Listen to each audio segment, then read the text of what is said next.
SC వర్గీకరణపై AP అసెంబ్లీలో చర్చ జరిగింది.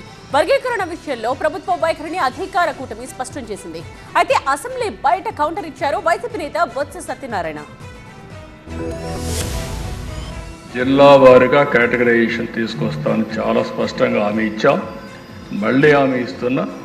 ఈరోజు డిలే అవుతుందనే ఉద్దేశంతో ఈ కార్యక్రమాన్ని చేస్తూనే మళ్ళీ సెన్సస్ రిపోర్ట్ వచ్చిన తర్వాత జిల్లా వారీగా కేటగరైజేషన్ చేయడానికి ఈ ప్రభుత్వం కట్టుబడి ఉందని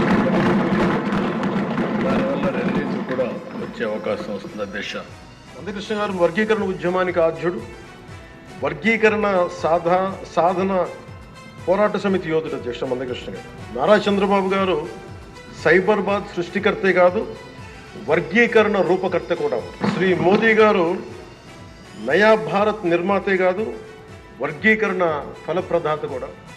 అట్టడుగు వర్గాలను వచ్చి గౌరవిస్తే, అట్టడుగు వర్గాలు ఉన్న ఎవరినైనా సరే వాళ్ళని చెప్పాలనుకుంటే వాళ్ళని అంటే ఈ ప్రభుత్వానికి వాళ్ళ మీద ఒక ప్రత్యేకమైన ఒక ద్వేషం, దాని నిదర్శనం ఇవాళ సభలో వాళ్ళు మాట్లాడిన అది పెట్టిన తీర్మానం.